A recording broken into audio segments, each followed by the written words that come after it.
प्रिय दर्शकों, आज हम आपके सामने एक ऐसी कहानी लेकर आए हैं जो दिल को हिला देती है। यह कहानी है सूडान की, उस देश की जहां कभी जीवन, उम्मीद और मुस्कानें थी, लेकिन आज वहां सिर्फ खामोशी, डर और मौत का सन्नाटा है। सूडान अफ्रीका का वह देश जहां नीली और सफेद नील नदियां मिलकर जीवन की धारा बनाती है। कभी यही धरती किसानों, व्यापारियों और विद्यार्थियों की आशाओं से भरी रहती थी, लेकिन पिछले 1.5 सालों में यही धरती खून से लाल हो गई। यह संघर्ष केवल सत्ता के लिए नहीं, बल्कि इंसानियत की आखिरी परीक्षा बन गया है।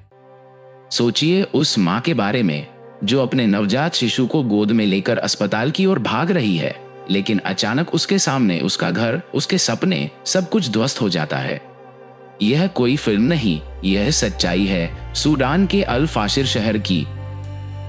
अल फाशिर कभी यह दारफुर क्षेत्र का सबसे सुरक्षित शहर माना जाता था। यह वही जगह थी जहां लोग अब भी उम्मीद रखते थे कि शायद यह युद्ध उनके दरवाजे तक नहीं आएगा। लेकिन 26 अक्टूबर की सुबह वह उम्मीद भी खत्म हो गई। उस दिन रैपिड सपोर्ट फोर्सेज ने शहर पर कब्जा कर लिया। सरकारी सेना ने जवाब देने की कोशिश की, लेकिन चारों ओर से शहर को घेर लिया गया।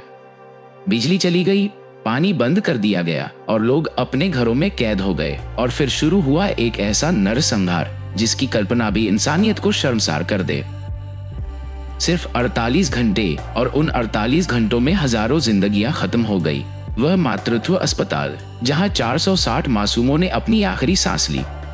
नवजात शिशु, युवा माएं, बूढ़े माता पिता, सब कुछ एक पल में खामोश हो गया।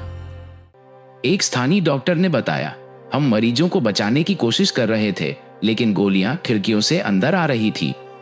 ऑक्सीजन खत्म हो गई, बिजली नहीं थी, और बच्चे हमारी आंखों के सामने दम तोड़ रहे थे। जो लोग इस नर्क से बच निकले, उनकी आंखों में आज भी डर बसता है। वे बताते हैं कि कैसे चौकियों पर पुरुषों और लड़कों को अलग किया गया, और फिर गोलियों की बारिश में सब कुछ खत्म हो गया। कई परिवारों के पास अपने प्रियजनों को दफनाने की भी जगह नहीं बची। शव खुले आसमान के नीचे पड़े रहे, कोई गिनने वाला नहीं, कोई रोने वाला नहीं। येल विश्वविद्यालय के शोधकर्ताओं ने जब उपग्रह चित्रों का अध्ययन किया, तो उन्होंने 31 अलग अलग स्थानों पर शवों के ढेर पाए। पूरे के पूरे मोहल्ले मिटा दिए गए। जहां कभी बच्चे खेलते थे, वहां अब सिर्फ राख है। कई घरों को जलाकर राख कर दिया गया ताकि साक्ष्य मिट जाए। संयुक्त राष्ट्र ने इसे मानवता के खिलाफ अपराध कहा है, परंतु जमीन पर राहत पहुंचाने वाला कोई नहीं। खाद्य सहायता के ट्रक लूटे जा रहे हैं, दवाइयां खत्म हो चुकी है और पानी दूषित हो गया है। लगभग 30 लाख से अधिक लोग अपने घर छोड़ चुके हैं। हजारों शरणार्थी पड़ोसी देशों में भटक रहे हैं। लेकिन यह कहानी केवल आंकड़ों की नहीं है। यह कहानी उन चेहरों की है जो अब खो चुके हैं। एक पिता जो अपनी बेटी को ढूंढने 3 दिन तक खंडहरों में घूमता रहा। एक शिक्षक जिसने अपने छात्रों को स्कूल के मलबे में खो दिया। एक नर्स जो आखिरी वक्त तक नवजातों को बचाने की कोशिश करती रही। अब सवाल यह है, क्या हम सिर्फ दर्शक बने रहेंगे? क्या हम उन लोगों की पुकार को अनसुना कर देंगे जो अब भी अपने बच्चों, अपने परिवार की तलाश में हैं? अगर आप इंसानियत में विश्वास रखते हैं, तो इस सच्चाई को दुनिया तक पहुंचाए। इस वीडियो को शेयर करें ताकि और लोग भी जान सके कि सूडान में क्या हो रहा है। क्योंकि जब दुनिया चुप रहती है, तो अत्याचार और बढ़ता है।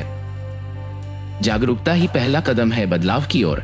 आइए हम सब मिलकर इस अंधेरे में एक मोमबत्ती जलाएं, क्योंकि जब तक आशा की एक भी किरण बाकी है, मानवता की ज्योति कभी नहीं बुझ सकती।